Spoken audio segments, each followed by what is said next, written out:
Buenos días. Buen día. Buen día. Hola, muy buenos días. Buenos días. Buenas.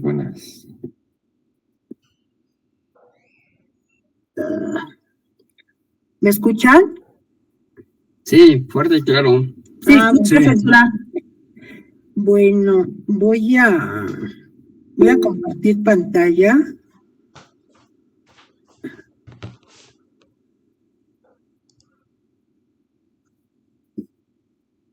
Ay, que la canción.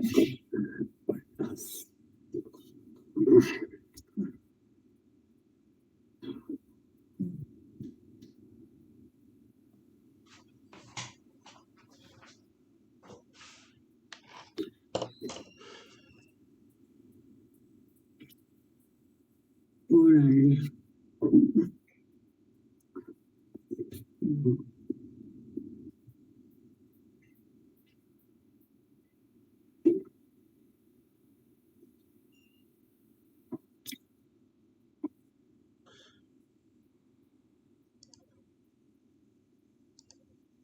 No es cierto.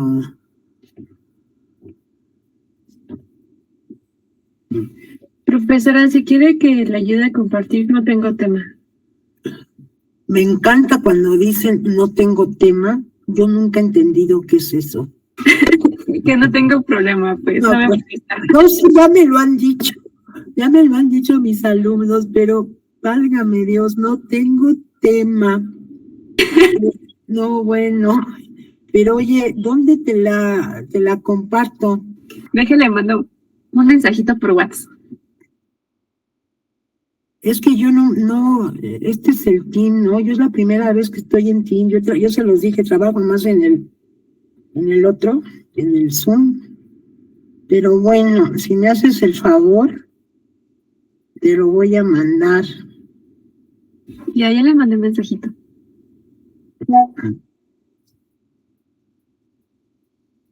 Lisette, ¿verdad? Sí, así es. A ver, compartir, archivo, documentos. Ay, Dios mío, tan fácil que hubiera sido vernos ahí en la universidad. Que sí saben que está en paro la universidad. Sí, pero ya mandaron un correo que se reinicia presencial el lunes. Bueno, la unidad de posgrado no entró en paro, pero la Facultad de Arquitectura sí. Y bueno, yo creo que sí, había que dejar pasar el 2 de octubre para reanudar actividades, ¿verdad? Yo creo que fue la cuestión de prevención de lo que pudiera suceder por el 2 de octubre. Sí, y lo que pasó con el chico del CCH Sur.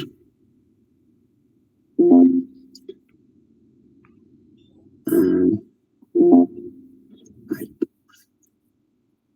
caray, permítanme un minuto, si yo no lo dije que estuviera.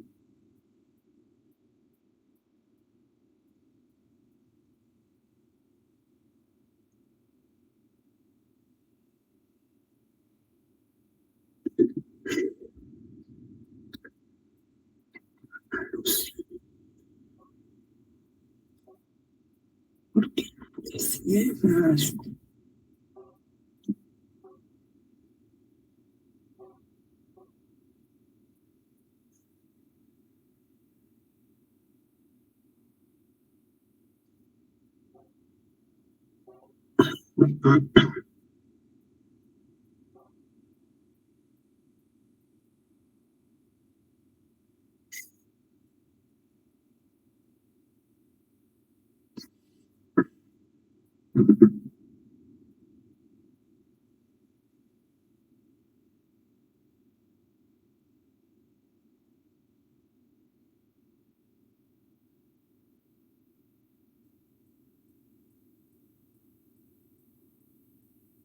¿Ya te llegó, Lisette? Sí, me acaba de llegar. A ver, permítame un segundito. Ajá.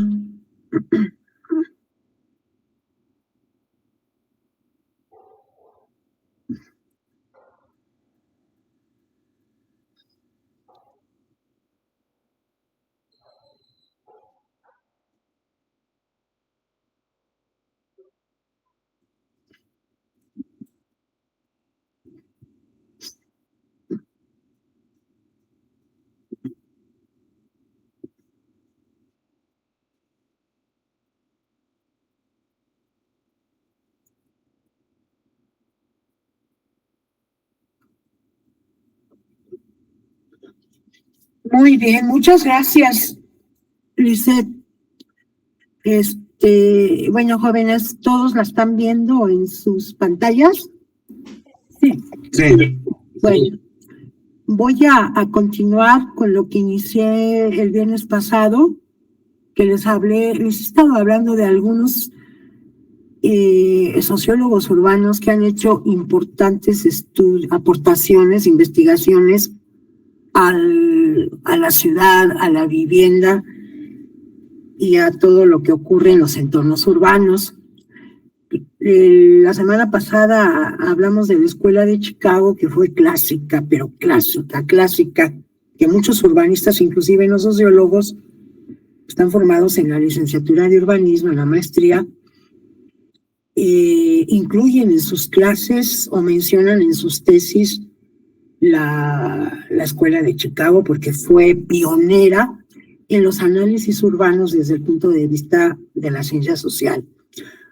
Otra aportación de un clásico fue de Henry Lefebvre. Henry Lefebvre fue un sociólogo, politicólogo, filósofo, marxista 100%, pero que contribuyó con interesantes aportaciones para entender los fenómenos que ocurren al interior de las ciudades. Su máxima aportación es una publicación que precisamente se llama El derecho a la ciudad. La que sigue, por favor. Estas aportaciones de Henry Lefebvre son las que ven en la lámina, ¿no?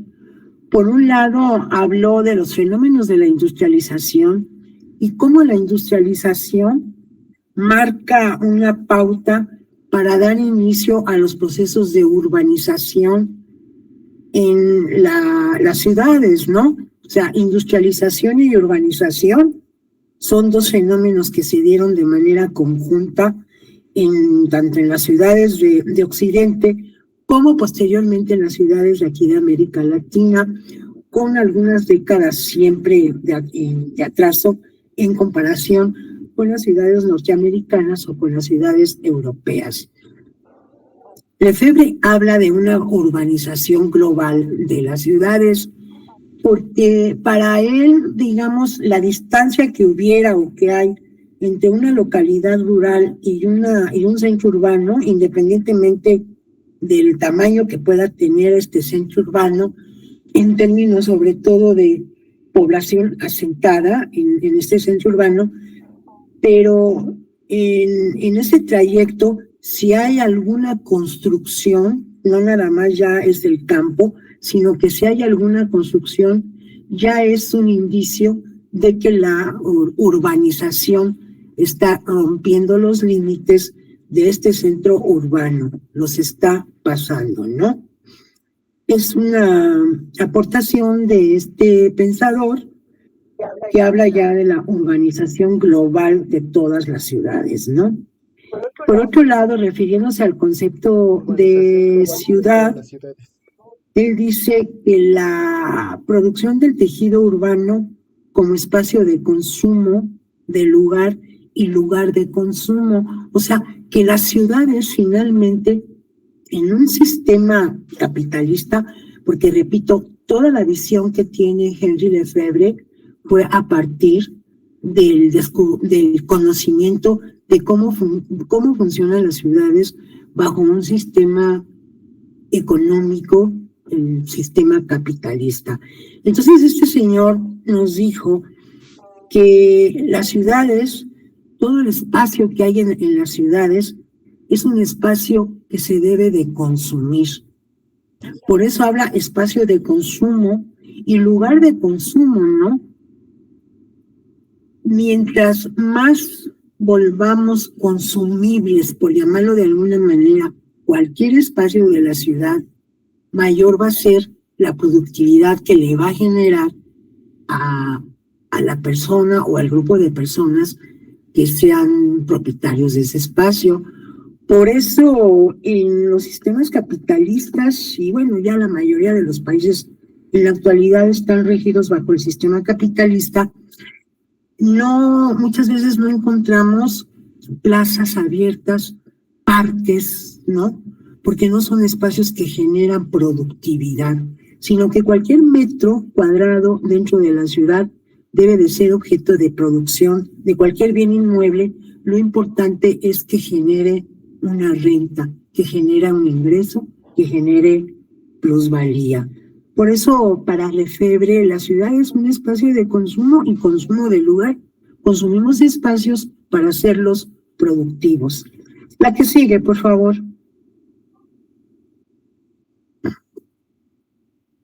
Henri Lefebvre también nos dice que la publicidad, que la ciudad está regida por una ideología del consumo, un consumo dirigido por la publicidad.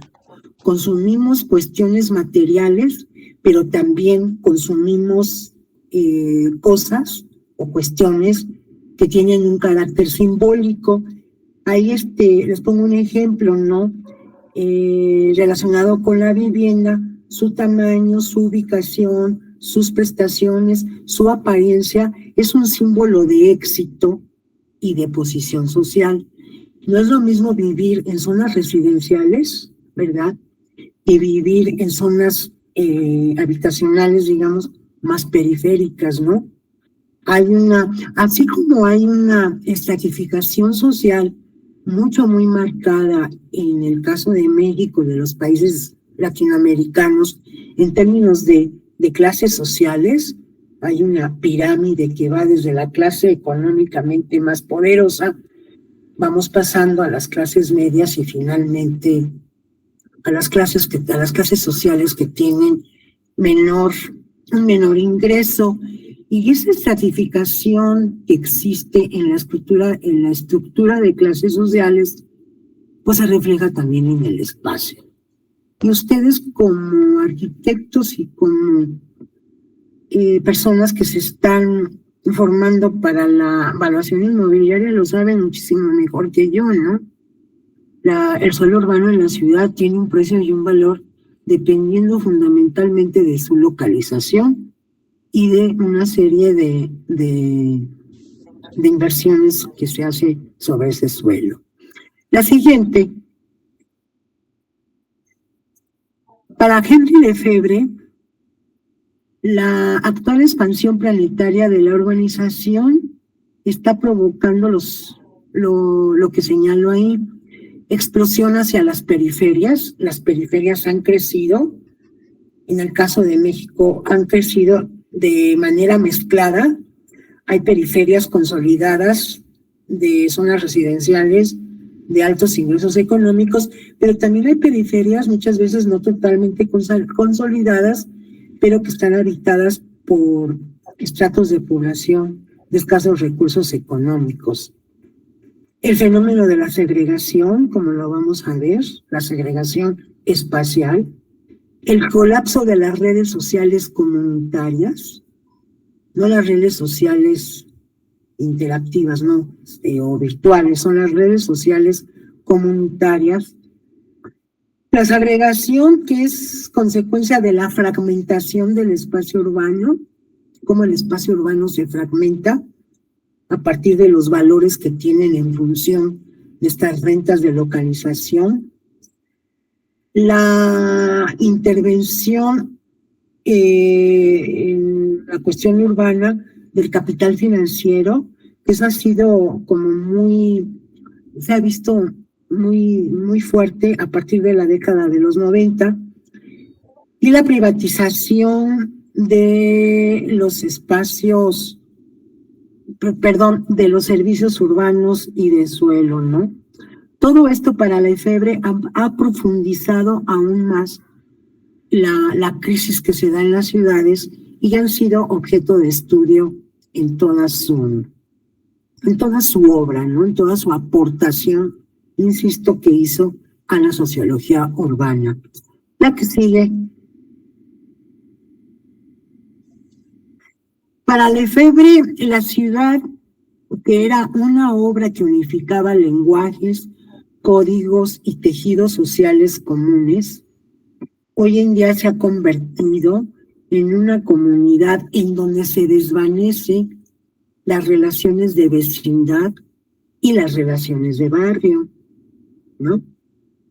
Esto tiene que ver mucho con el estilo de vida que se tiene en las grandes urbes, pero digamos que también y en paralelo con estas construcciones que se han dado en los últimos 10 o 15 años, que han crecido de manera masiva, en el caso de la Ciudad de México, pero también fuera de la Ciudad de México, esas construcciones verticales. Entonces, las relaciones de barrio, las relaciones de vecindad, como lo vamos a ver más adelante, cómo se han resquebrajado, ¿no? Paulatinamente están dejando de existir, y eso, compañeros, tiene muchas repercusiones a nivel de lo urbano, a nivel de las ciudades, porque es una manera en que los ciudadanos nos distraemos en otras cosas, pero nos alejamos de tener presente los problemas que los que vivimos en las ciudades, ya no se digan las grandes ciudades como la Ciudad de México. Tenemos que estar al tanto de lo que sucede con problemas con la inseguridad, problemas con el agua, problemas con la circulación, con el transporte, con todo lo que cotidianamente, cuando salimos de nuestros hogares, vamos al trabajo, vamos a hacer las compras, vamos de visita, salimos a caminar, el no tener conciencia del entorno en el que vivimos, con el propósito de tener una mayor participación y poder exigir a nuestras autoridades, sobre todo porque todos los que estamos ahorita en este momento compartiendo esta clase, están trabajando, pues todos estamos pagando impuestos, ¿no? Entonces tenemos derecho de exigir como ciudadanos, y hay que estar pendiente. Pero cuando se dan estas rupturas de entornos típicos de la ciudad, de esa Ciudad de México de los 40, de los 50, inclusive de los 60 y hasta de los 70, en donde el ciudadano compartía más, se va perdiendo, se va uno alejando de esa toma de conciencia. Y de lo que Henri Lefebvre manifestaba como el derecho a la ciudad, ¿no? El derecho a la ciudad, que como lo dice la lámina, lo han usado como un eslogan. Movimientos ecologistas, movimientos urbanos, todos los movimientos lo han utilizado, las marchas que a veces vemos en algunas alcaldías, en algunos municipios, ese derecho a la ciudad para justificar políticas urbanas y que están alineadas con una gestión despolitizada y tecnocrática, que no es lo que debemos de permitir, lo que les decía hace un momento.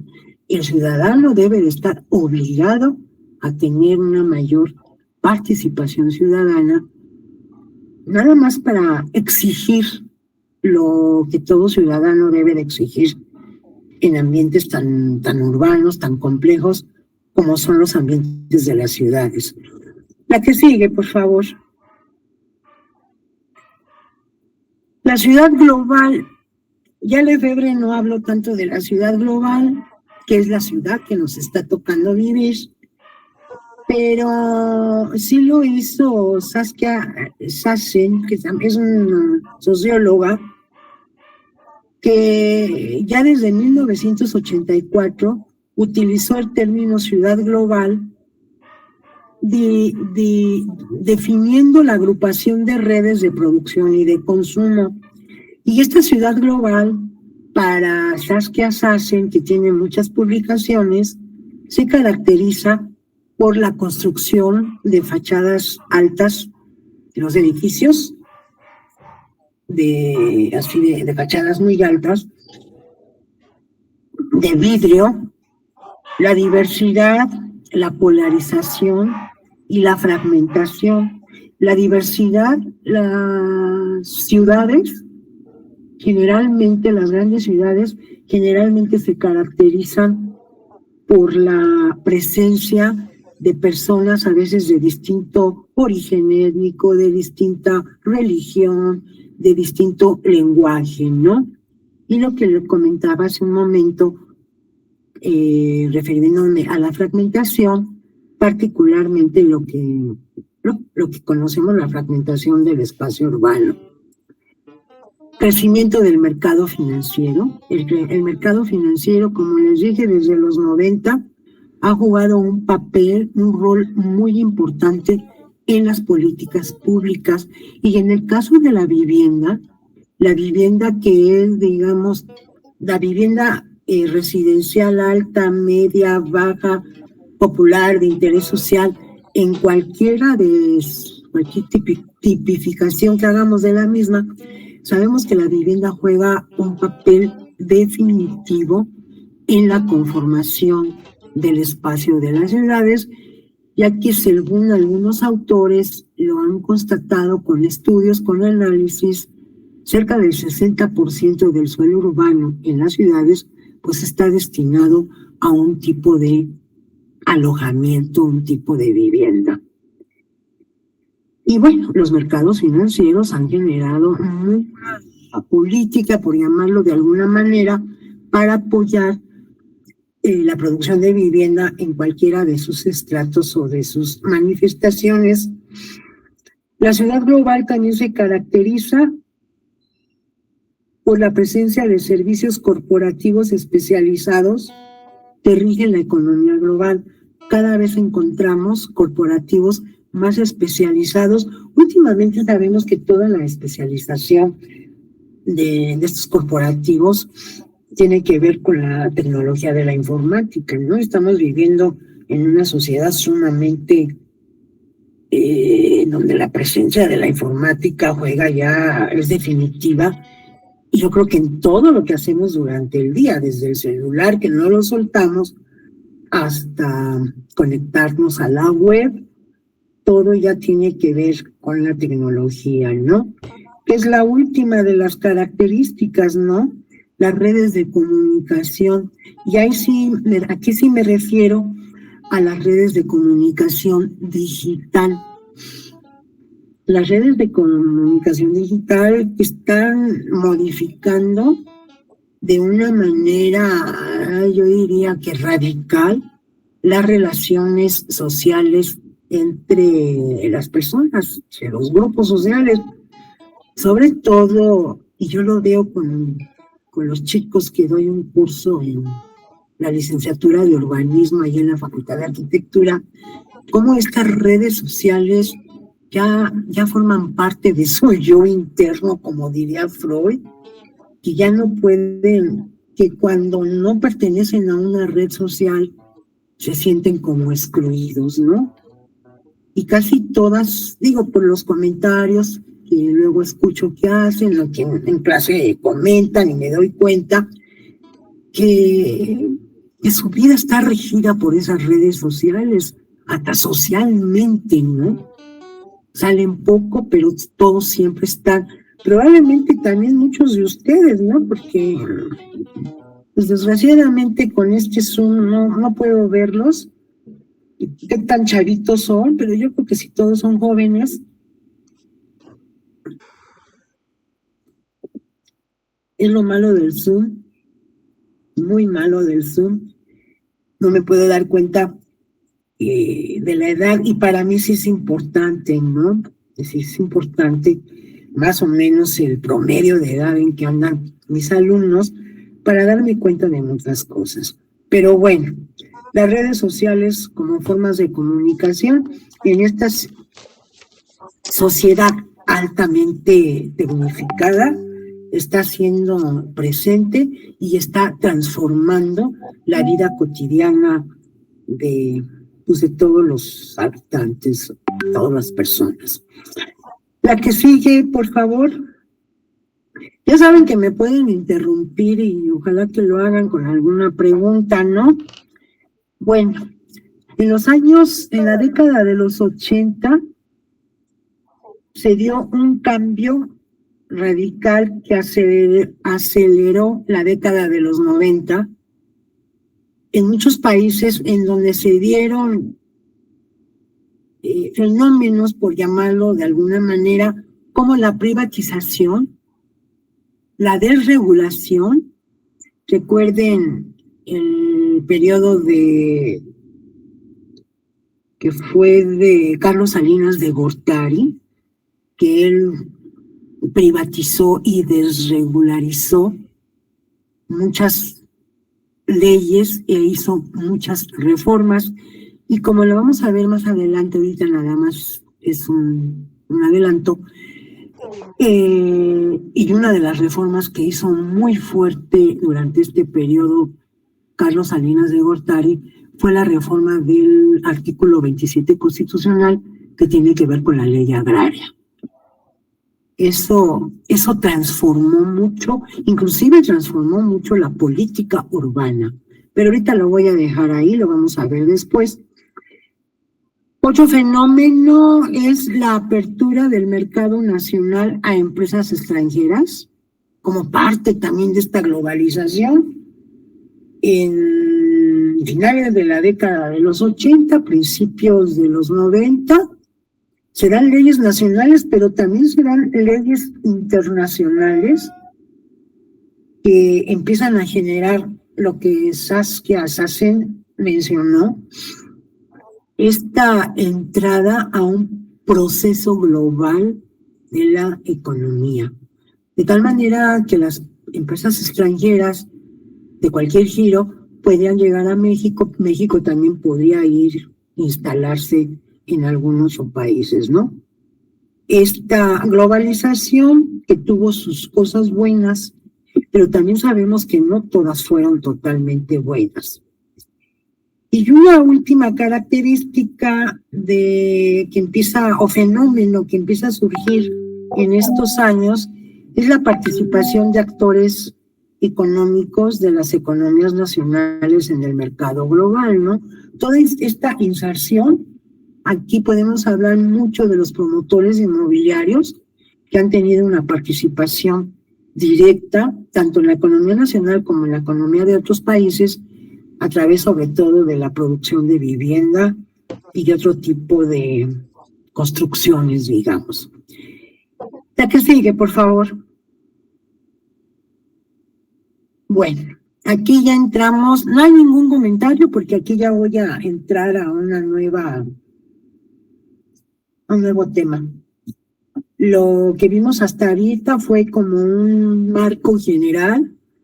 El propósito es tener una idea general, clara, si no clara, por lo menos que tengan una idea y que la aclaren de alguna manera de cuáles son las características de las sociedades en las que estamos caminando hoy en día, ¿no? Cómo la globalización transformó la agricultura, transformó la forma de construir, transformó la vida, y cómo también esta nueva economía digital, esta digitalización de la economía ha contribuido también a la digitalización de las redes sociales, de las formas de interactuar. La prueba es lo que estamos haciendo ustedes y yo ahora, ¿no? A través del Zoom nos estamos comunicando, pero todo eso tiene siempre un trasfondo social, un trasfondo intelectual que hay que estudiarlo, ¿no? Ese, digamos, es el contexto en el que estamos ahora. Adelante, por favor, Cerón. Hola, profesora, buenos días. Me llamo Ilanit. Yo quería, por ejemplo... Ilanit. Oye, ¿de qué origen es tu nombre? Qué bárbaro. Es hebreo. No te lo puedo creer. Sí, es hebreo. ¿Y qué significa? Significa árbol y es el femenino de Ilan. El nombre original es Ilan, pero lo volvieron, digamos, para mujer, y entonces es Ilanit, Ilana, Ilianit y otras variaciones que tiene, pero es hebreo. Ay, qué bonito, felicidades. Gracias. Bueno, yo quería comentar lo que estaba ahorita hablando de cómo se ha ido rompiendo como ese tejido urbano, y se ve mucho, por ejemplo, con la creación de los ejes viales. Aparentemente esa creación fue como para unificar la ciudad. Sin embargo, rompió con muchas colonias tradicionales que existían en la ciudad, ¿no? O sea, por ejemplo, el caso que se me viene es el de Circunvalación. Crearon ese eje, y ese eje partió totalmente la parte del centro y alejó la parte del centro de la parte oriente de la ciudad, donde está el Mercado de la Merced, por ejemplo. Pues, por ejemplo, esa zona que tradicionalmente es comercial y que se comunicaba esta parte de la Candelaria de los Patos con el centro, al momento de hacer ese eje, rompieron como con esa continuidad que existía pues con la gente que habitaba la Candelaria. Pues, por ejemplo, ahorita toda esa franja de la Merced es una franja que ha perdido habitantes, para empezar. O sea, realmente se volvió totalmente comercial. Hay muchos edificios de vivienda que están abandonados, muchos otros están subutilizados. Hay mucha delincuencia, drogadicción. Hay varios espacios públicos, o sea, porque realmente sí existen parques en esa zona, pero los espacios públicos han sido ocupados por no solo pues delincuentes, ¿no?, sino que también mucha gente que no tiene casa vive en esos parques. Entonces se ha empezado a generar toda una zona muy problemática que está abandonada y que es muy complicado conectar, porque de un lado tienen el anillo de circunvalación, del otro lado está Congreso de la Unión. Entonces es como un choque entre el centro, que es meramente comercial, luego esa zona que está pues al aire con muchas problemáticas, incluso pues sociales, y luego del otro lado, que es la parte ya de Venustiano Carranza, que tiene mucho equipamiento y vivienda de pues clase media, media alta, que es donde está Jardín Balbuena, ¿no? Entonces, justo, lo que comenta es cómo no solamente esta parte de la globalización, sino de la parte urbanística, cómo eso rompió con muchas interacciones sociales que antes existían. Sí, debe de haber mucho más ejemplos, ¿no? O sea, yo pues, me enfoqué como en esa parte porque me llamó mucho la atención cuando estaba en la carrera, ¿no? Y creo que justo se une con esto que está comentando. No, muy padre tu comentario y te lo agradezco de verdad que lo hayas compartido. Yo creo que sí. A lo mejor en un principio, cuando fueron los famosos ejes viales con Juan González, no me acuerdo exactamente si fue en los 70, a lo mejor no se hablaba tanto de la globalización, pero en cierto modo, si no lo queremos ver, digamos, dentro del marco de la globalización, sí lo podemos ver, y eso es muy claro, que se da, que las ciudades históricamente han favorecido la circulación del automovilista en detrimento de la peatonalización, ¿no? Fue, no sé si con Mancera, con uno de estos últimos regentes de acá de la Ciudad de México, que ya se volvieron peatonales muchas áreas y muchas zonas de la Ciudad de México, un poco como para rescatar la importancia de que la gente, en lugar de utilizar el automóvil, tratemos de caminar. Luego ya vinieron las bicicletas, creo que se los comenté, yo no sé si se los comenté la clase pasada, creo que la Ciudad de México, perdón, ni es Ámsterdam, ni es Bélgica, por el amor de Dios, sin contar al vecino Estado de México, somos 9 millones de habitantes. ¿Cómo podemos pensar que la gente, a lo mejor se puede trasladar en bicicleta, pero en tramos cortos, pero en tramos largos, en una ciudad tan congestionada, donde el automovilista no respetamos las normas para movernos en carro, el peatón menos? Por el amor de Dios, son inventos para mí, desde mi punto de vista, que tienen un corte populachero, nada más, nada más. Y creo que la clase pasada, si se los dije, la única forma de atentar un poquito con el propósito de disminuir la congestión vehicular, pero también la contaminación en la Ciudad de México, es apostándole al transporte masivo. No hay más. Y el transporte masivo predominante con el que logramos trayectos largos y que en términos generales es seguro, pues es el metro subterráneo o metro sobre tierra, ¿no? Pero claro, el metro cuesta mucho. Y el subterráneo no lo hacemos porque políticamente no se ve. Entonces, ahí hay un juego totalmente sin sintonía de nuestros líderes políticos, que no generamos o que no generan, porque ellos son los responsables, programas únicos. Estamos hablando en materia de desarrollo urbano. Sabemos que ni la SEDUBI, ni la SEDATU, ni absolutamente nada generan programas que además no se corten sexenalmente o cada 4 años, sino que tengan una continuidad, porque las ciudades necesitan de una continuidad. SEDUBI y SEDATU tendrían que estar en sintonía con Infonavit. Infonavit no tiene que llegar y construir casas donde se le pega la gana o donde el terreno cuesta 2 pesos, favoreciendo al capital inmobiliario. En pocas palabras, chicos, esto se resume a una planeación urbana, como la tienen muchas ciudades americanas, y ya no digamos las ciudades europeas y algunas asiáticas. Pero bueno, vamos a darle la palabra a Ángel Vélez. Hola, profesora. Bueno, sí, un poco con lo que comentaba hace rato del IFEBRE, recuerdo que en la facultad, en economía ambiental, alguna vez se tomó el tema de la emancipación, de la lucha emancipatoria, ¿no? Que la proponía Lefebvre. Y justo pues hablaba de que el tejido social se forma o se conecta de alguna manera con la participación de los ciudadanos, pero en la ciudad, ¿no?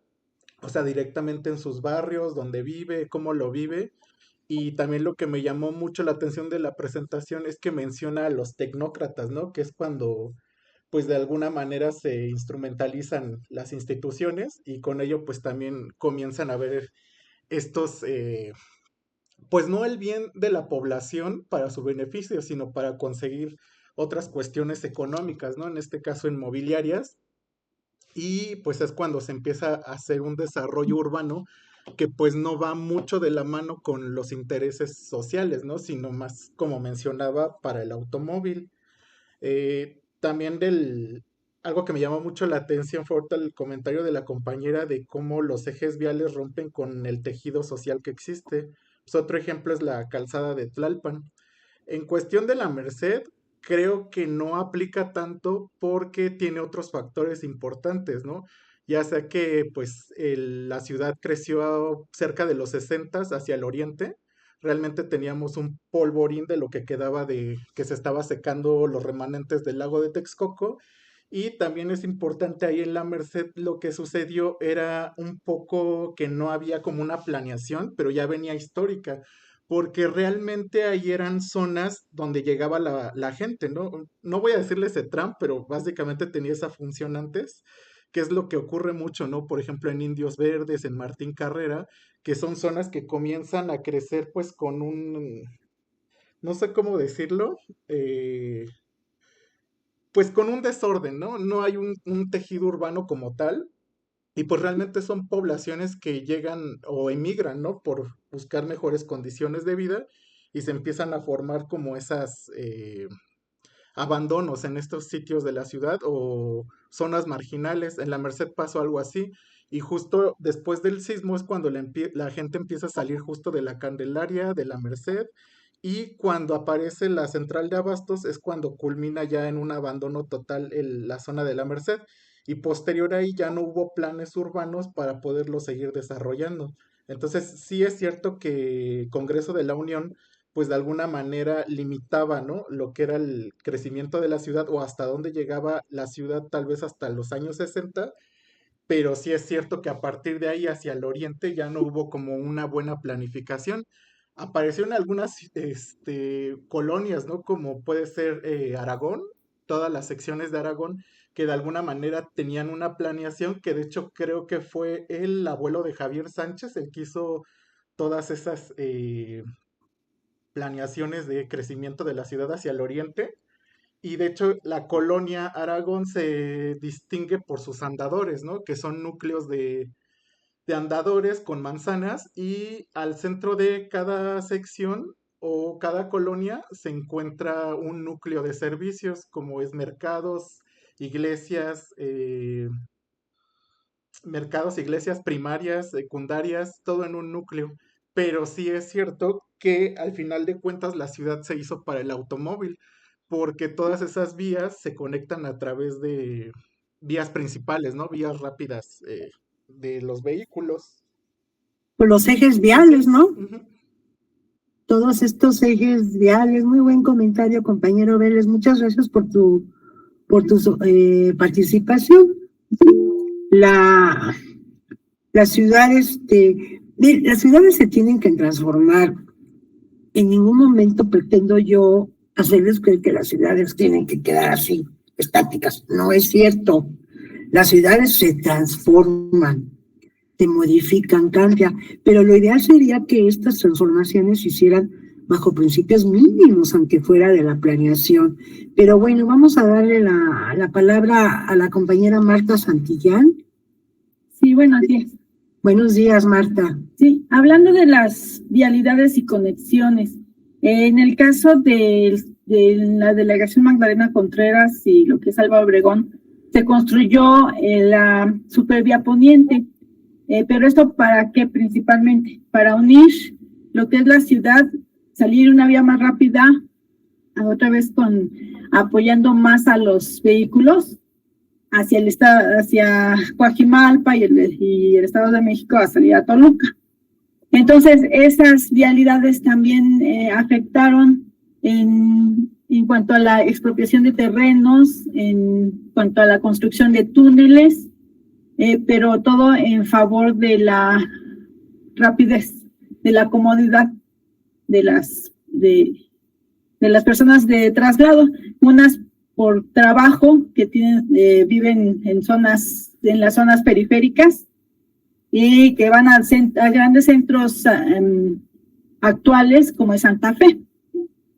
Entonces, ese es mi comentario. Muy buen comentario, pues sí, privilegiando y favoreciendo en cierto modo el traslado, porque además, bueno, lo sabemos, que la gran mayoría de la población de trabajadores de cuello blanco, lo que se llama de cuello blanco, oficinistas, profesionistas, técnicos, trabajadores administrativos, que trabajan, como lo dijo la compañera Marta, en el centro de Santa Fe, pues vienen a veces de los municipios muy lejanos y tienen que combinar varios transportes para ir y regresar todos los días de su zona, de su casa al trabajo. Pero bueno, estos aspectos poco a poco los vamos a ir tocando. Ahora voy si ya no hay más comentarios, creo que no, porque ya más nadie levantó la mano. Qué bueno que están participando, me da mucho gusto. Voy a continuar la clase con el fenómeno, el tema del ejido, ¿no? Y como lo dice lo que escribo en la parte de arriba, ¿no?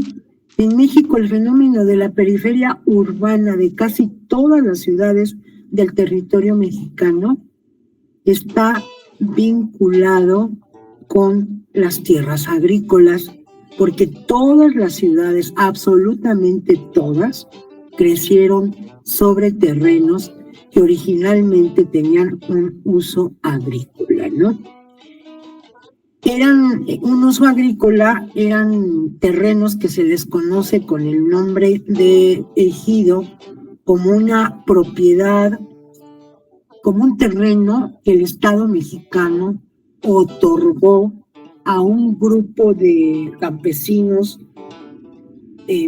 como parte de todos los movimientos revolucionarios que tuvo México en los últimos años del siglo XIX, los principios del siglo XX, en fin, toda esa parte de la historia que yo supongo que por lo menos la vieron en la secundaria y ojalá que la tengan presente, y cómo este ejido, una forma colectiva de hacer uso de la tierra, sobre todo fue muy importante hasta antes de los años 40 más o menos, cuando todavía la mayor parte del territorio mexicano era un territorio que tenía la característica de ser fundamentalmente agrícola. Sin embargo, el abandono del campo, que se da después del último reparto agrario que hizo Lázaro Cárdenas en los años 30, se da mucho este abandono del sector agrícola, inician los procesos de industrialización de los países latinoamericanos, sobre todo lo que se conoce como la segunda etapa de sustitución de importaciones, que así se le conoce, que se da en 1945, ¿no? Los países de América Latina no entran en un conflicto bélico, la Segunda Guerra Mundial, entonces pueden generar un proceso de industrialización un poquitito más autónomas, pero la verdad que no fue tan autónomo, desafortunadamente. En todo este marco de comentarios, el ejido empieza a jugar un papel muy importante porque empieza a ser transferido a la ciudad para cambiarle de uso y volverlo, dejar de ser, de tener el destino de uso agrícola para convertirlo en un uso urbano. Y llegamos a 1992, lo que les comentaba hace un momento, con todas esas reformas que hizo Carlos Salinas de Gortari. Una reforma, creo que lo mencioné, fue el artículo 27 constitucional en 1992, que ha tenido como propósito la privatización de la tierra. La que sigue, por favor. Si hasta antes de 1992 el ejido era una tierra que se le daba a los campesinos, pero no de manera privada. Existía la propiedad privada, por supuesto, de un solo dueño, de no sé, inclusive de predios muchísimo más grandes, de predios que tenían una extensión por encima de las 150 hectáreas, y porque no fue un reparto muy igualitario, ¿no? Y por otro lado, que fue lo que prevaleció, fue la distribución de tierra con pequeñas extensiones, lo que se conoce como minifundio, ¿no? Excesivo fraccionamiento de la tierra. El minifundio eran de 5 o 6 hectáreas más o menos, 4, 5, 6 hectáreas, que era lo que se le conoce como minifundio, pero también se le conoce con el nombre de predios de subsistencia. ¿Por qué predios de subsistencia? porque son predios en donde viven familias integradas, como dice ahí la nota, en promedio por casi 6 personas, y les generaba un tipo de cultivo para poder comercializar a lo mejor con los ejidatarios vecinos o para satisfacer las necesidades particulares de cada una de estas familias de ejidatarios. ¿Y qué fue lo que pasó?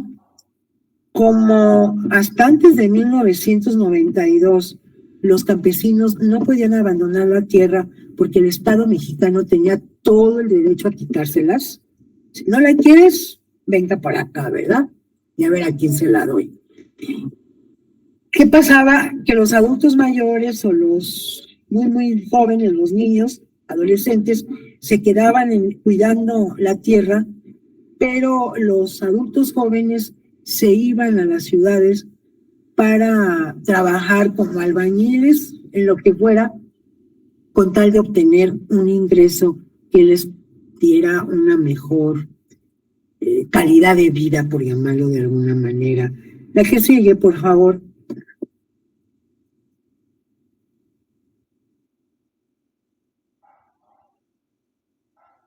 Pues hay lo que les estoy diciendo que viene en esta lámina, ¿no? Los ejidos y comunidades agrarias son minifundios con un promedio de superficie parcelada de su uso agrícola más o menos de 4.2 hectáreas. Fíjense, en promedio, ni siquiera 5 o 6, que yo lo he visto citado en algún otro libro. De tal suerte que 4 de cada 10 jóvenes, casi el 42%, abandonan sus núcleos agrarios para buscar un empleo. O sea, se van a las ciudades. Casi el 28% de los ejidos y comunidades presentan migración de jóvenes a los Estados Unidos. Pues, ¿cuántos millones de mexicanos tenemos allá en Estados Unidos que ahorita ya vieron la amenaza de Trump de que no nos iba a regresar? Ya vamos en la 4ª o 5ª generación. No va a regresar nada. Claro que no. El 11% emigran a centros urbanos y 2.6% se dirige hacia áreas rurales trabajando como jornaleros agrícolas. Pero ahí viene la nota de dónde saco estos datos por si alguien lo quiere verificar. Pero pues ahí se dan cuenta, ¿no? De toda esta situación del sector agrícola que sigue muy deprimente en términos de que no ha tenido un desarrollo productivo, una industrialización como se dan en muchos campos agrícolas, ¿no? Pero muchísimos campos agrícolas en muchos países que son un ejemplo. En México no. Hay algunos autores que dicen que inclusive que se ha fantaseado demasiado con el hecho de que México tiene una capacidad agrícola casi limitada, que porque tenemos frutas, tenemos verduras, y hay otros autores que dicen que ni es cierto, ¿no? Porque la tierra está dividida en tierra de temporal, en tierra de no sé qué. La cosa es que de una manera o de otra, o no son tierras lo suficientemente productivas, o ha habido un abandono por parte de las autoridades mexicanas. Son dos hipótesis que podemos manejar y que finalmente ambas hipótesis han detonado que la población campesina se venga a la Ciudad de México, ¿no? Llegaron los primeros campesinos en los años 40, suponiendo más o menos, lograron emplearse, se casaron, tuvieron familia, se quedaron aquí y ya sus hijos, pues sí, su primera generación tuvo antecedentes 100% campesinos, pero ya estamos hablando de la 3ª o 4ª generación que ya no tienen que ver absolutamente nada con el régimen agrícola. Y miren, hace unos años, yo no creo que les pregunté, no sé si les pregunté, si alguno de ustedes tuvo la fortuna de conocer al ingeniero Ramírez Favela, doctor. Si no tuvieron la fortuna de conocerlo, pues lo lamento mucho porque era un tipo fabuloso. Él era evaluador, maestro de la especialidad en evaluación inmobiliaria. Tiene algunas publicaciones que yo se las puedo hacer llegar. Si algún día los identifico o me identifican allá en el posgrado, vale la pena porque sabía muchísimo de muchas cosas y de evaluación inmobiliaria ni se diga. Bueno, él logró a través de la UNAM, a través de la Facultad de Arquitectura del área de vinculación, le pasaron un proyecto para analizar un predio en la delegación Tláhuac, y donde había un conflicto familiar entre una generación, digamos, abuelos, padres e hijos, por un predio, si lo comercializaban o si lo conservaban. Entonces me buscó y me dijo, me dice, doctora, porque además tenía una voz ronca, era un tipo bien a todo dar. Yo necesito que me eches la mano, porque fíjate que esto tiene que ver más con la sociología. Para no hacerles el cuento largo, me llevó fuimos un día a conocer el predio en la delegación Tláhuac. Nos entrevistamos con los familiares y entre ellos uno que era medio líder, ya la tercera generación de nombre Gabriel, se acercó y me dice, ¿sabe qué, doctora? A nosotros como generación, no. En primer lugar, estas tierras ya no son cultivables. Y en segundo lugar, Tláhuac tiene graves problemas de agua. Lo que pasa es que nuestros padres y nuestros abuelos se aferran a una idea que para mi generación ya no tiene ninguna vigencia. Y lo que queremos es más, me dijo, si mañana viene un Walmart o viene Consorcio ARA o Geo, en aquel entonces estaba muy fuerte Geo, para invertir en un Walmart o hacer vivienda, bienvenidos. Bienvenidos. Pero claro, los propietarios del predio son los abuelos o los padres y no lo quieren soltar.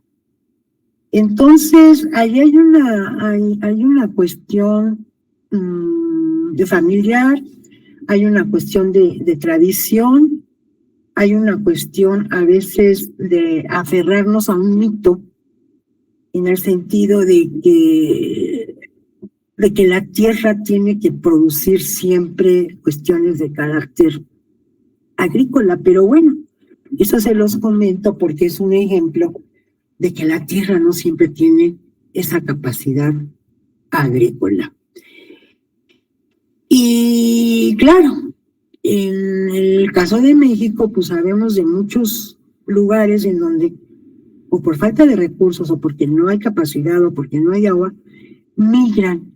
Y esa migración en la conformación de las ciudades, ahorita en la Ciudad de México llegó muchísima población migrante, porque la Ciudad de México se estaba industrializando. La que sigue, por favor.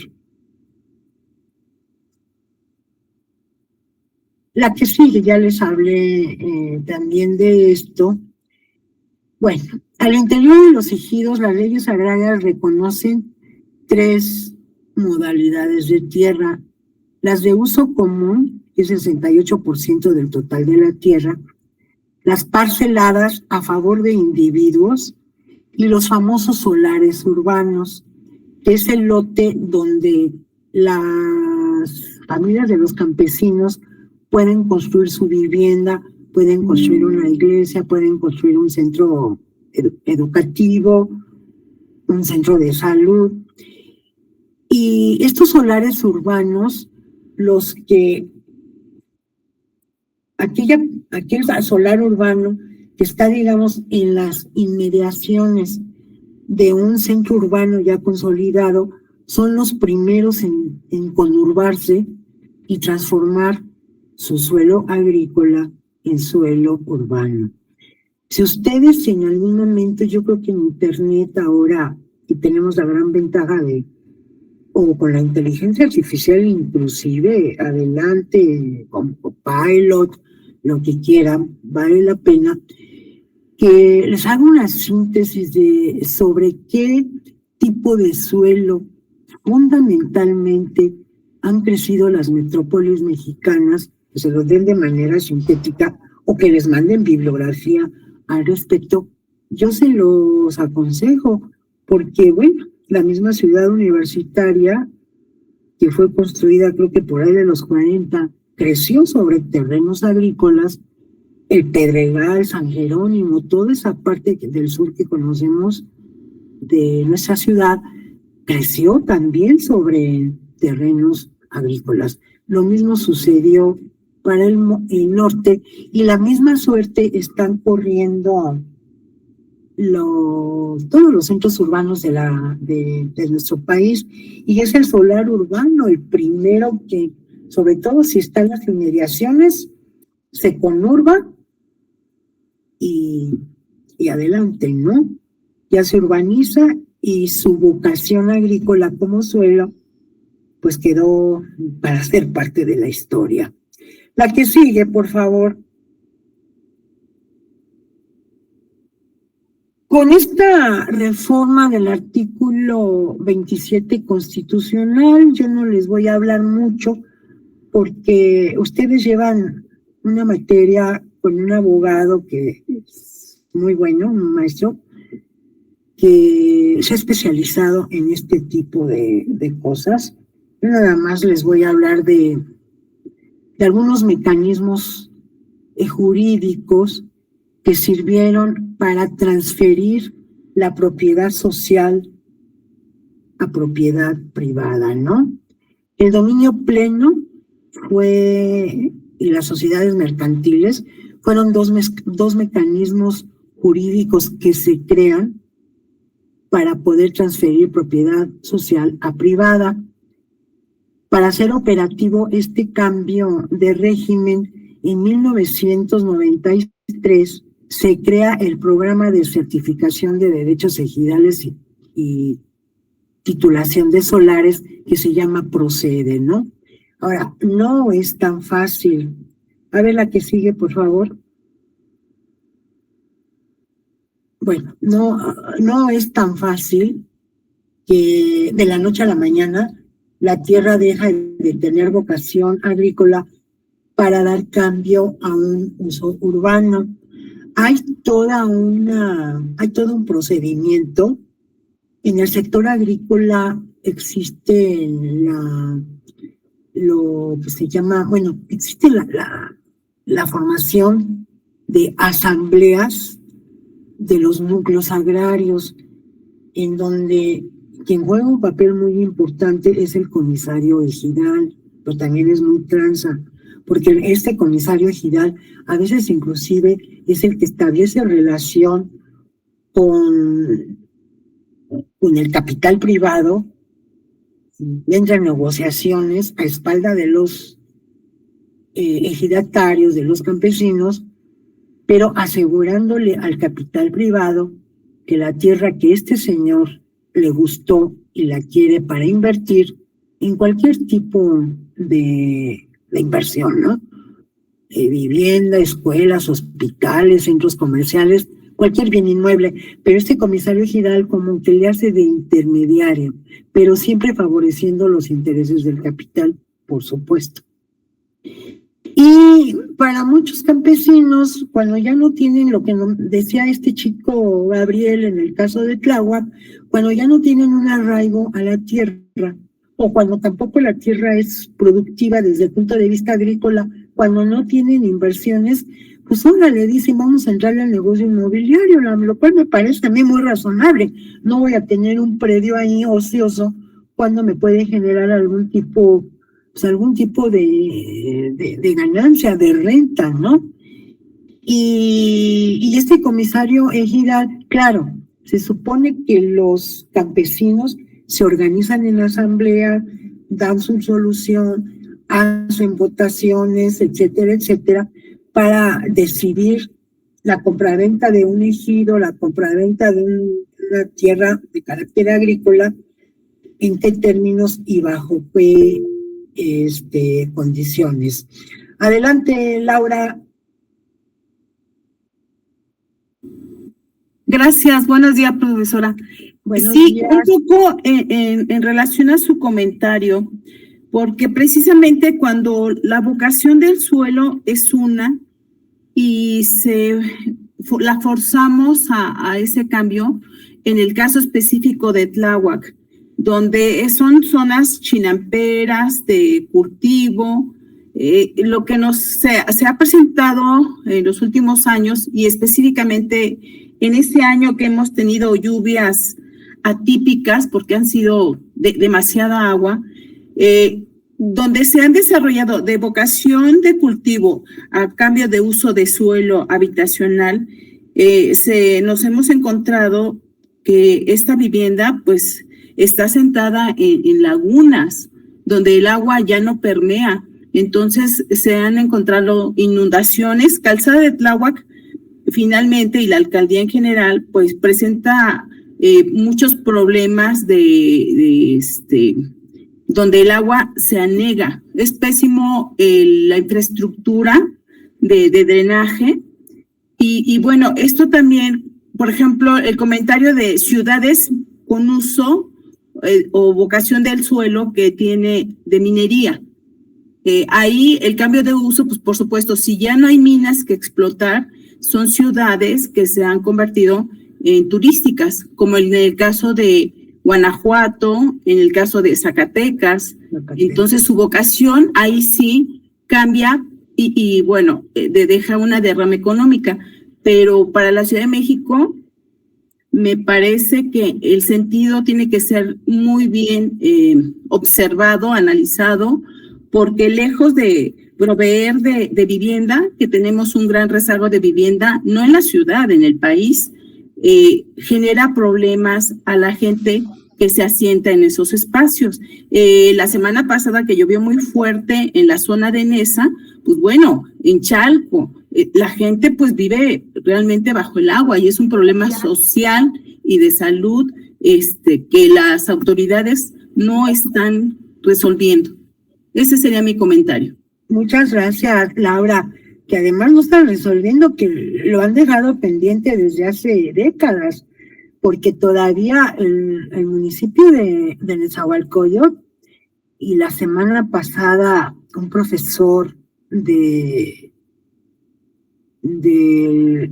la FES Aragón, el doctor Palma, que tiene publicaciones junto con el profesor Brandon, han estudiado un montón en Nezahualcóyotl, claro, porque dan clases en la FES de Aragón, que está en las inmediaciones o cerca de Nezahualcóyotl, ¿no?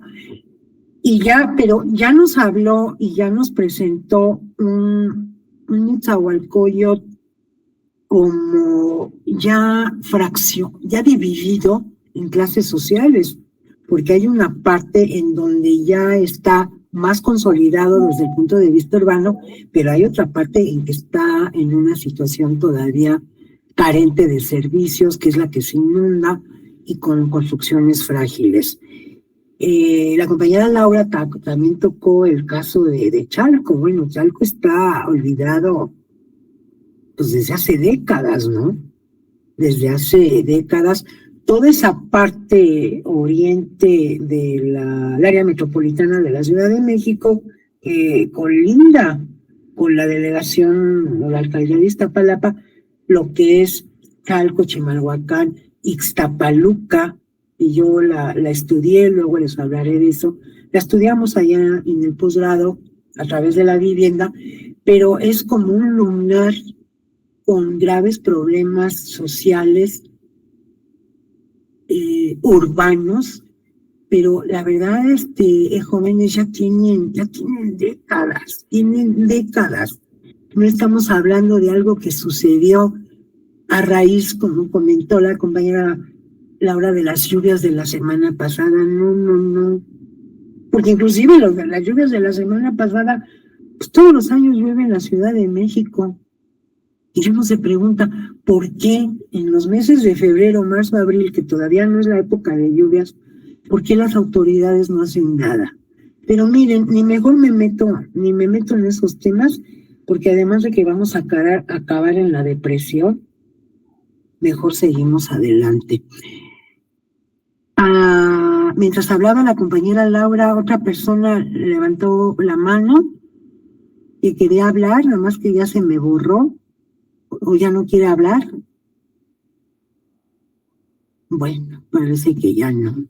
Bueno, en estas tierras se ha dado precisamente el surgimiento de pobladores en lo que se conoce como asentamientos informales, ¿no? Esos asentamientos irregulares, estos asentamientos irregulares, pues enfrentan muchos problemas, ¿no? Llegan siempre seducidos por líderes, ¿no? Que los invitan a que vayan y que invadan terrenos, porque saben que ejerciendo la presión social, que se convierte en una presión política, se les va a regularizar los predios y se les convierte en una presión política porque ahí hay un doble juego, ¿no? Los políticos dicen no, pero sí los regularizan y entran en negociaciones con los líderes, pues a cambio de qué, jóvenes, pues a cambio de votos. Sabemos que el voto popular en nuestro país, en nuestro disque régimen democrático y entre comillas, es un voto popular de resultado de compromisos que los líderes han adquirido con los distintos partidos políticos, cualquiera, de cualquier color, todos son iguales. Y entonces el líder que lleva a los grupos de población a invadir predios, ¿no? Todo el sur de la Ciudad de México, comentaba yo, colonias como la Isidro Favela, pues han crecido como producto de la llegada de pobladores a invadir, ¿no? Se expropian las tierras, se regularizan, y en este tenor, CORED, que es la Comisión de Regularización de la Tenencia de la Tierra, jugó un papel muy importante. Hay estadísticas que lo avalan. La cantidad de tierra que regularizó CORED como parte de esta movilización de personas que se hacen a estos predios, ¿no? Es una nota de la doctora Clara Salazar, que además nos dice que la expropiación de tierras y superficie expropiada para regularizar asentamientos humanos a través de CORED disminuyó desde 1997. Bueno, pues que a lo mejor ya no había mucho para dónde llegar. La nueva ley agraria, por otro lado, señala los predios ocupados por miles y miles de familias, no de familias de ejidatarios, que no han sido todavía regularizados,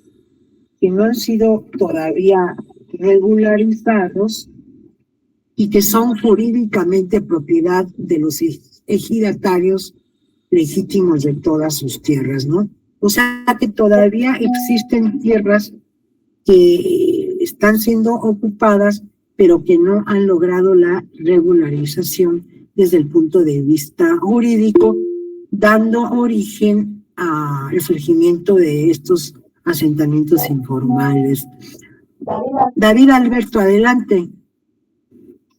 Sí, buena mañana. Oiga, esa parte es complicada, ¿no? Porque digamos que el 70% del país es todavía ejidatario, o es tierras en ejido. Aquí en Toluca, muchas de las propiedades fraccionan los ejidatarios su tierra y venden lotes, y la gente lo compra, y como no está regulado por el ayuntamiento, la gente construye de manera irregular. Entonces es un problema que se va generando, porque al final, como dice este apartado, jurídicamente los propietarios son los ejidatarios. El comisariado ejidal es el que puede en un momento dado quitar las propiedades aun cuando se haya construido, y tengan, no sé, X cantidad de años. Entonces, eso lo he visto muy, muy frecuente acá cuando queremos apoyar a clientes a que se construya. Muchas veces nos topamos con esa parte de que no tienen las escrituras y eso llega a un punto de complicación porque entre que pueden y no pueden el ayuntamiento ir a cancelar o a clausurar la obra, si la gente se ampara con el ejidatario, el ayuntamiento ya no puede hacer nada. Entonces, es todo un tema esa parte. No, tienes razón que es todo un tema, porque yo creo que hay cantidad de suelo en la República Mexicana, todos los importantes centros urbanos que están en esa situación, David, pero es grave, es importante, interesante lo que dices. Bueno, gracias, y ahora María José Valdivia, vamos a darle la palabra. Buenos días. Buenos sí, días. de hecho, comentando lo que dice David, creo que no es un problema centralizado en ciertas zonas, es un tema polarizado tal vez a todo el país. A mí dentro de Ciudad de México me tocó verlo en Xochimilco, supongo que algunos han de ubicar, hacia la salida a Huastepec, es como un cerrillo, ¿no? Y pues todo justo eso eran predios ejidales que lotearon, vendieron, ya había casas hechas, pero resulta que pues de un momento para otro Xochimilco dijo de que, ay no, es que aquí mejor quiero hacer una reserva, y tiraron las casas, o sea, aunque ya tenían contratos y algunos tenían incluso escrituras, pues justo esta parte, ¿no? De que por la ley agraria, aunque tengas lo que tengas, al final sigue siendo propiedad ejidal, y pues perdieron pues todo lo que ellos creían que ya era su patrimonio. Y que finalmente les vieron la cara ahí los comisarios ejidales, ¿no? Sí, porque justo no hicieron como su cambio de uso de suelo antes de, y a nadie se le ocurrió revisar esa parte, porque pues es área de autoconstrucción y pues nadie los asesora. Exactamente, ¿no? Y bueno, y uno se va pues con la finta. Gracias, María José. El compañero Alan tenía la mano levantada, ya no. Ya se me fue Alan, qué barbaridad. Papá Kinan, ay, tú levantaste. Hola. Adelante. Sí, buenos días. Buenos días. Tengo una pregunta. Es que, bueno, no tengo conocimiento mucho de avalúo, pero, por ejemplo, en ese tipo de situaciones donde es allí y el legislatario heredó las tierras, entonces ya tiene un papel de que lo heredó, y después se hace la división de terrenos. Bueno, el legislatario hace como su división de terrenos con ayuda del municipio, porque este caso me está pasando en Chalco. Entonces, después de ahí, el legislatario hace un contrato de compraventa por cada parte de terreno. Entonces, ahí quien está jugando a desfavor es la persona que compra el terreno. A ver, otra vez. Dices que te está pasando en Chalco. Uh-huh. A ver si me puedes, por favor, perdón, pero te perdí al final. Ajá, es que era ejido. Ajá. Y el legislatario nos vendió pedazos de tierra, ¿no? Y nos hizo un contrato de compraventa. Entonces, sí, es lo que pasa, ¿no? Hacemos la construcción irregular y todo eso. Pero ahí, a lo que acaba de mencionar mi última compañera, entonces ahí puede jugar a desfavor nosotros, o sea, el legislatario puede llegar a reclamar esas tierras, aunque él mismo nos haya hecho el contrato de compraventa. ¿Pero ante quién las reclamarías? No, ¿cómo? Sí, porque dices, bueno, el ejidatario se las vendió. Ajá. Y les, en cierto modo, los transaron. No, pues no sé. No, todavía, o sea, todavía no. Lo que no nos ha transeado, porque no nos ha reclamado las mismas tierras que nos vendió. Pero digo, esa puede ser una posibilidad que suceda. que nos pidan sus mismas tierras o cómo? No sé. Una posibilidad de que les pida de que regresen las tierras, porque no me queda claro. Ajá. ¿Pero ya tienen escrituras ustedes? No. Híjole, pues yo creo que, no sé si hay algún abogado por ahí, entre el grupo, todos son arques o inges. Sí, es que yo soy ingeniero civil. Híjole. Yo le quiero contestar. A ver, adelante. Es que aquí en el caso de Xochimilco, fue más que la misma delegación quiso hacer una reserva porque estaba como es como un cerro. Okay. Entonces el que lo peleó, digamos, fue el municipio, y ahí los ejidatarios lo que pasó es que no hicieron un cambio de uso de suelo antes de vender. Entonces en tu caso a lo mejor deberías de revisar si quien te vendió antes de vender hizo un cambio de uso de suelo, y si es el caso pues ni tendrías de qué preocuparte porque ya no lo podría reclamar el municipio. Ok, y si no lo hizo, pues ahí ya sí era de como preocupación, ¿no? Ajá, y ahí pues ya hablar con él de, oye, ¿qué onda? ¿Por qué no hiciste tus trámites antes de? Ok, muchas gracias, compañera. Pues disculpe, maestra. No, pues ya te he contestado, ¿no? Qué bueno Sí. que pudiste aquí compartir tu preocupación, y aquí ya la compañera pues ya te dio luz, ¿no? Sí, muchas gracias. Una disculpa por ocupar tu espacio. No, no a pedir disculpas, no. Yo soy muy democrática, es un espacio para todos. Bueno, Lisette, la que sigue, por favor. Bueno, los procesos de transferencia y valorización de la propiedad social a privada en la periferia de la Ciudad de México, según esta investigadora del Colegio de México, Clara Salazar, ocurre en dos momentos. En el primer momento, los constructores adquieren tierra en breña, gestionan lo necesario para transferir tierra ejidal a privada. ¿Y qué pasa después? Que cuando ya adquieren predios, que además los predios, miren, son bien abusados, ¿no? Estos inversionistas inmobiliarios, más o menos, y son abusados, por supuesto, más o menos se van dando cuenta de cuál es la orientación que está teniendo el crecimiento de ciudades y centros urbanos, y a partir de esa lógica es que van adquiriendo terrenos, transan con el comisario ejidal, transan con los ejidatarios, compran terrenos, los pagan a valores muy bajos, porque no se hace un avalúo formal con una institución, con el respaldo de una institución pública, una institución bancaria, lo que sea, y los compran, ¿no? Entonces ya cuando los tienen, estos constructores presionan a gobiernos, a municipios,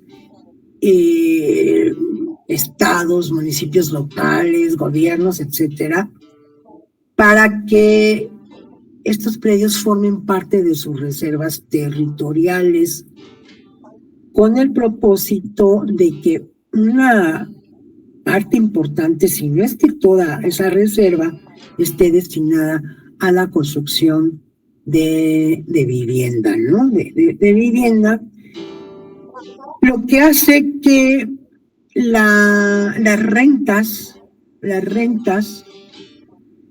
diferencial sobre todo incremente, porque en el momento en que estos inversionistas, que estos propietarios de estos predios tienen los predios así como que guardaditos, los liberan, en ese momento ya se incrementa la oferta de tierra que puede ser objeto de adquisición para inversiones inmobiliarias.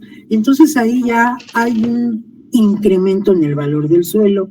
Luego vienen algunas inversiones que hace el Estado en ciertos predios que tienen que ver sobre todo con el agua, el drenaje y la conectividad. Y entonces esas inversiones de capital para convertir predios en uso urbano y que sean más atractivos para ser cualquier tipo de bien inmueble, pues es lo que va encareciendo el suelo en la ciudad, por un lado, pero por otro lado, eso ha sido lo que ha hecho de la ciudad, en el caso de la zona metropolitana del Valle de México o de la Ciudad de México, lo que ha dado paso a este crecimiento tan explosivo y sin planeación, repito, de esta grandísima metrópoli. La que sigue, por favor. ¿Qué pasaba con los terrenos, no? Hasta antes de 1992, el metro cuadrado de un terreno en Breña tenía un precio de $6.47.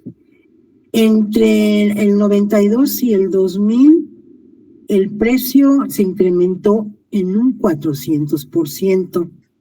Y hasta 2014 en 2014 hubo otro incremento del 150%. O sea, ¿cómo se va valorizando?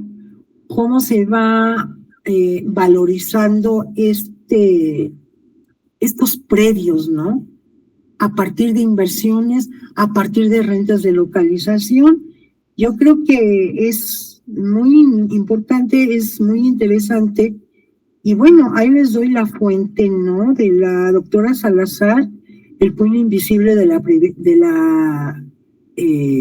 privatización, ¿no? Que esa privatización es lo que ha hecho, de alguna manera, una forma expedita de que la tierra vaya incrementando su valor, ¿no? Adelante, por favor. ¿Cómo ha impactado la nueva ley agraria en el crecimiento y expansión urbana de la zona metropolitana? Según el Registro Agrario Nacional, el RAN, en 2013 se transfirió tierra a dominio pleno, casi 15,000 hectáreas de suelo ejidal en 32 de los 59 municipios metropolitanos del Estado de México y casi 3,000 hectáreas del municipio de Tizayuca en el Estado de Hidalgo, porque bueno, ya saben que la conurbación de la Ciudad de México es con 27, 28 municipios, pero también ya estamos conurbados con Tizayuca. Y por otro lado, se autorizó una superficie de 11,335 hectáreas para la construcción de 312 conjuntos habitacionales, 769,071 viviendas en muchos de los municipios conurbados de la zona metropolitana de la Ciudad de México. Ojo, este dato hay que tenerlo presente, porque lo vamos a ver después, nada más les adelanto, durante los sexenios de Fox y Calderón, fue impresionante la cantidad de créditos que se repartieron con una situación extraña. Los créditos se repartían a personas, a familiares, a quien lo pidiera, créditos de vivienda, por supuesto, independiente de que si no se necesitaba o si se necesitaba la vivienda. Y es en ese momento, a partir de estos gobiernos panistas, que verdaderamente la vivienda ya se mercantiliza de una forma terrible que no la disimula. Por favor, Lisette, la que sigue. En el 2007, las ciudades de Bicentenario, ¿no?, que impulsó la construcción de vivienda en 6 municipios que se consideraban con un alto potencial de desarrollo económico: Tecámac, Huehuetoca, Zumpango, Jilotepec, Atlacomulco, Almoloya de Juárez. Los 3 primeros están conurbados con la metrópoli, incrementando la superficie urbanizada en ellos. Estas famosas ciudades de Bicentenario, que además vamos a hablar sobre eso, existe mucha vivienda desocupada. La vivienda desocupada es un problema muy serio en México. No se habla, bueno, en México no se hablan de muchas cosas, el tema de la vivienda parece que está vetado, pero sí es un problema muy serio. La que sigue, por favor. Suelo susceptible de incorporarse al desarrollo urbano. Son 103 kilómetros cuadrados para asentamientos humanos de ejidos, 37% del suelo social certificado en municipios metropolitanos. El 94 kilómetros para dominio pleno y el 7% del suelo social certificado puede ser susceptible de convertirse en suelo urbano, lo que da una condición de irregularidad. Digamos que esta condición de irregularidad es un objeto importante para llevar a cabo las transacciones en el mercado informal, ¿sí? Entonces, es ahí, con esta irregularidad, como no existen papeles, como a veces inclusive algunos predios tienen algo de infraestructura urbana, pero no la mayoría, esta condición de irregularidad, como lo asienta la investigadora Clara Salazar, es lo que permite que ciertos predios se les vendan a los desarrolladores inmobiliarios, a los inversionistas inmobiliarios interesados en la adquisición de suelo barato, pero muchas veces se los dan de verdad a precios que no son precios de mercado, son precios por debajo de lo que establecería un precio de mercado por toda esta transacción de irregularidad. La que sigue, por favor. Bueno, antes de continuar con esto, para resumir, ¿no?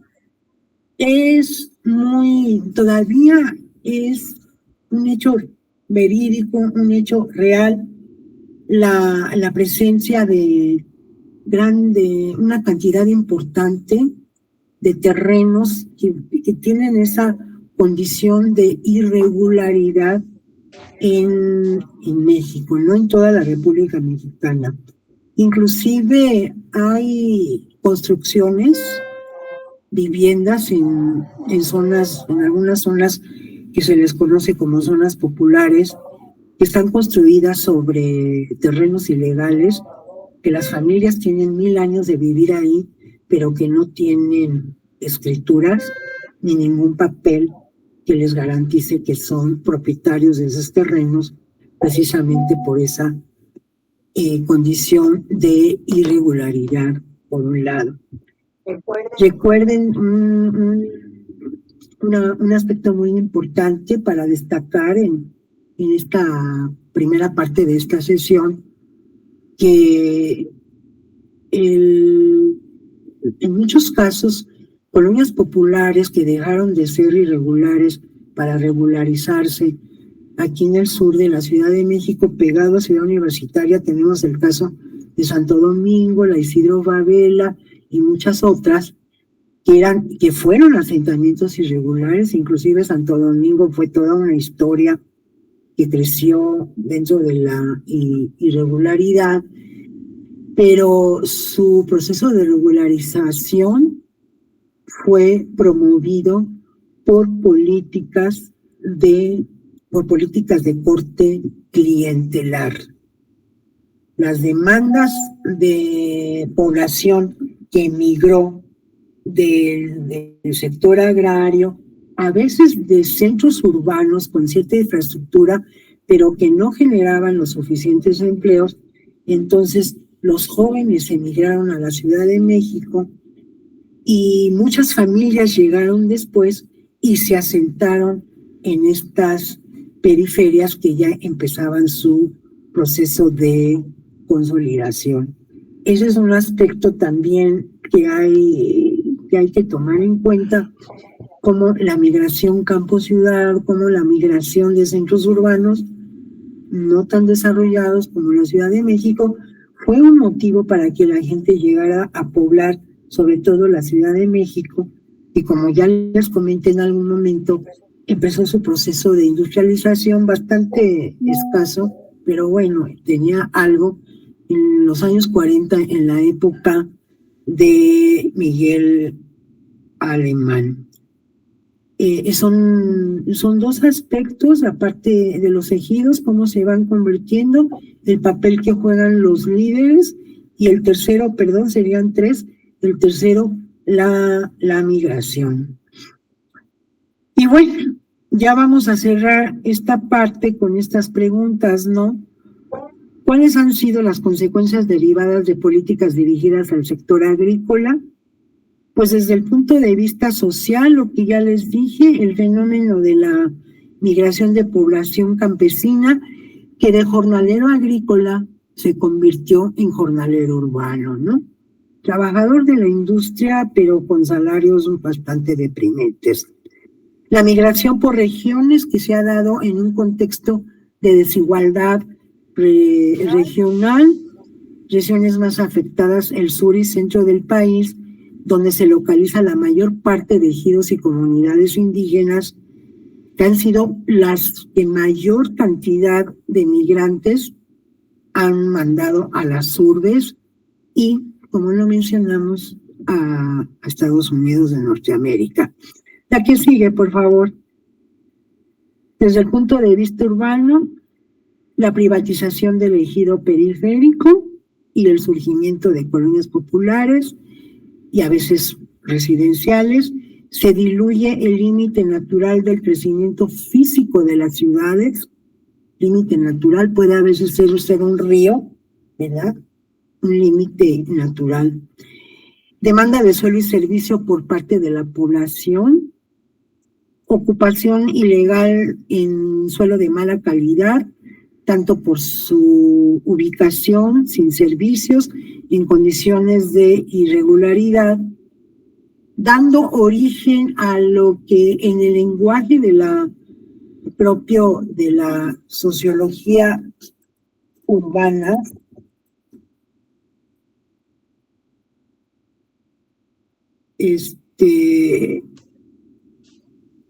a condiciones de irregularidad, al precarismo urbano, concepto de precarismo urbano, o lo que también se conoce como urbanismo popular.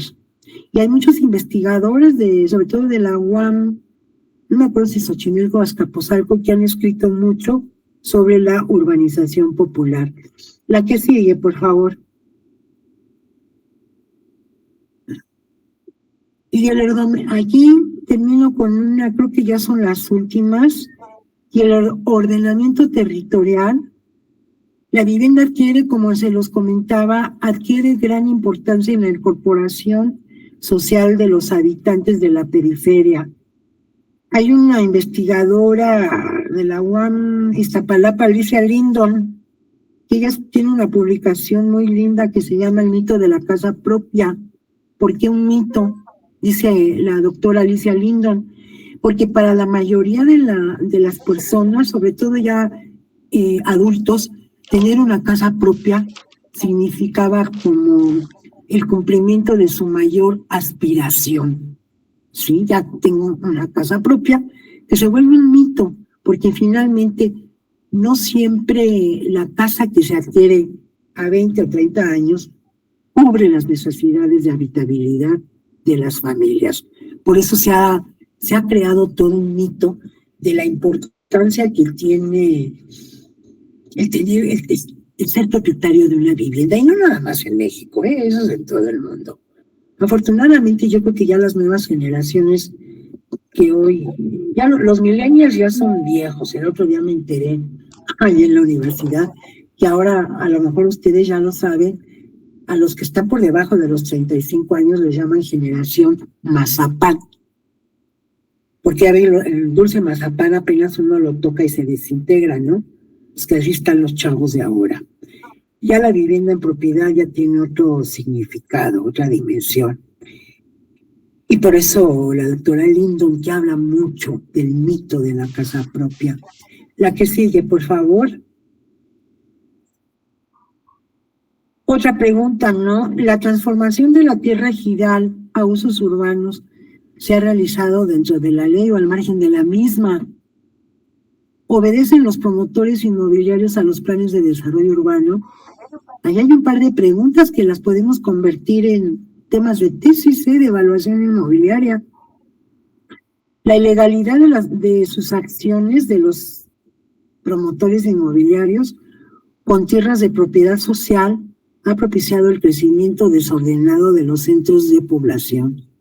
También es una afirmación que puede convertirse en un proyecto de tesina. Ahí se las dejo. La que sigue creo que ya viene periferia urbana y el derecho a la ciudad.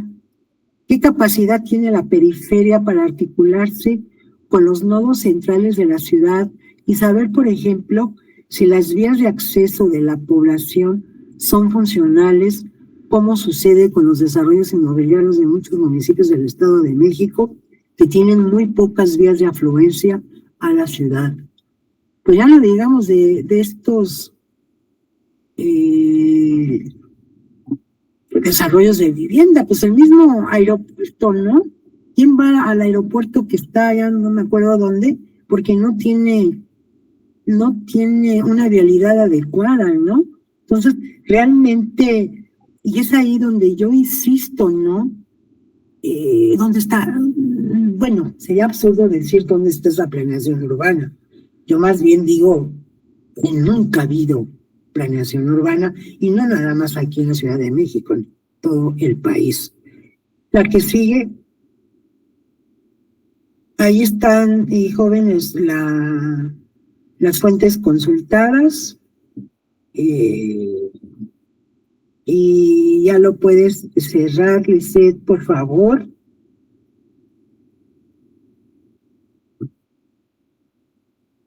No sé, y ahora sí ya medio los veo un poquito más.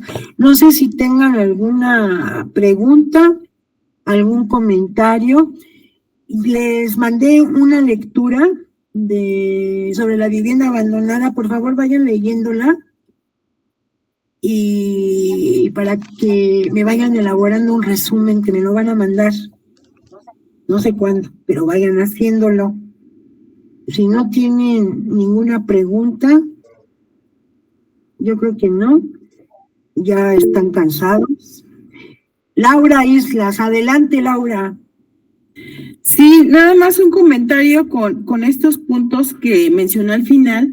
Por ejemplo, la conectividad de la gente del Estado de México. Sadasi tiene un conjunto habitacional, Los Héroes Chalco, que incluso dentro de los planes de desarrollo, lo que hizo la autoridad del Estado de México es esta nueva línea del Metrobús elevado que conecta justamente con Iztapalapa.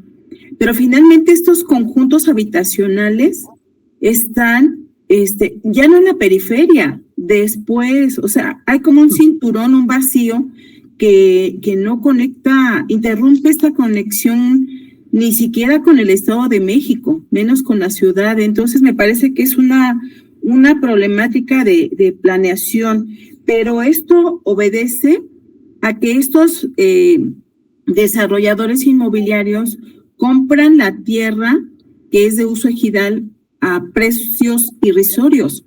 ¿Qué es lo que hacen? Buscan con la autoridad, forzando obviamente el cambio de uso de suelo de ejidal a habitacional. Por supuesto que cuando ellos desarrollan, construyen, pues esa es la ganancia, es lo jugoso de la inversión, ¿no? El tema es que hipotecan el transporte de los trabajadores, porque toda la gente que viene de la periferia del Estado de México, que es población flotante para la ciudad, entonces es su tiempo, va a pasarse gran parte de su vida en el trayecto de traslado de entrada a la ciudad y la salida. Entonces, un poco retomando, ¿no? Con estas lluvias atípicas, o sea, el problema, lejos de todo, se nos va agudizando. Entonces, bueno, ese era el comentario, ¿no? En el caso, por ejemplo, ahorita de Chalco, pero bueno, pasa lo mismo hacia Tecámac, hacia Tizayuca, como bien dice, porque Sadasi está en todas partes del país. Sadasi y el mismo Ara, porque Geo tuvo se desintegró, creo, tronó. Pero no, muy buen comentario, Laura, te lo agradezco. Y eso que mencionas que los inmobiliarios, que hay terrenos que son le llaman vacíos vacantes. Está el límite de una ciudad, hay un vacío, pero que está vacante, pero el desarrollador se fue después de ese vacío, porque ahí compró hace 1000 años, muy barato, y ahí construyó. Pero está mal. Uno diría un principio de ética, pero no es cierto, el capitalista no tiene ética, por supuesto que no.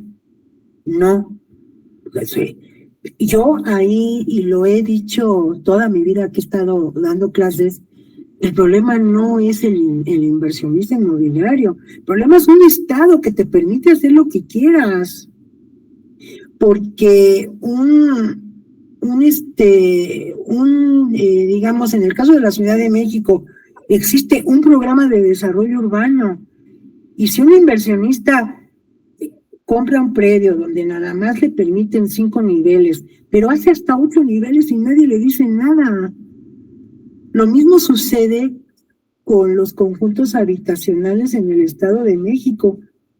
Compran donde quieren y construyen donde quieren, fuera de una normatividad urbana. El famoso libro 5 del Estado de México, y creo que no sé de qué año es, no sé si lo han actualizado, voy a tratar de checarlo, pero es muy claro que sí y que no, pero normalmente se lo pasan por el arco del triunfo. Y yo creo que es la falta de autoridad, la corrupción también, porque lo sabemos, te doy una lana, o el presidente municipal, o el quién sabe qué, se vuelve parte también del proyecto y se lleva su tajada. A mí, se los voy a adelantar, pero a mí me lo dijeron cuando con el doctor Cervantes anduvimos haciendo muchos estudios en Ixtapaluca, en Chimalhuacán, y ahorita se me fue el otro ejido, con un presidente municipal que nos los dijo que él autorizaba porque le daban hasta 2 viviendas, una para él y otra para sus familiares. Y además nos los dijo con un desenfado que yo creo que ustedes y yo hacemos más coraje de comentarlo y de saberlo. Pero ya para finalizar, desgraciadamente la tierra se ha vuelto en una mercancía con un valor de uso y con un valor de cambio, y el valor de uso, para tener un mayor valor de cambio, va a ser el que su propietario decida, independientemente de la vocación, de la localización. Pero bueno, gracias por tu participación. Laura, no sé si alguien levantó la mano. Si no, pues ya todos tenemos hambre, yo también. Que tengan un bonito fin de semana, vayan leyendo por favor y nos vemos el próximo viernes, ¿sale? Hasta luego, profesor. Gracias. Hasta luego, doctora. Buen viernes, chao, chao.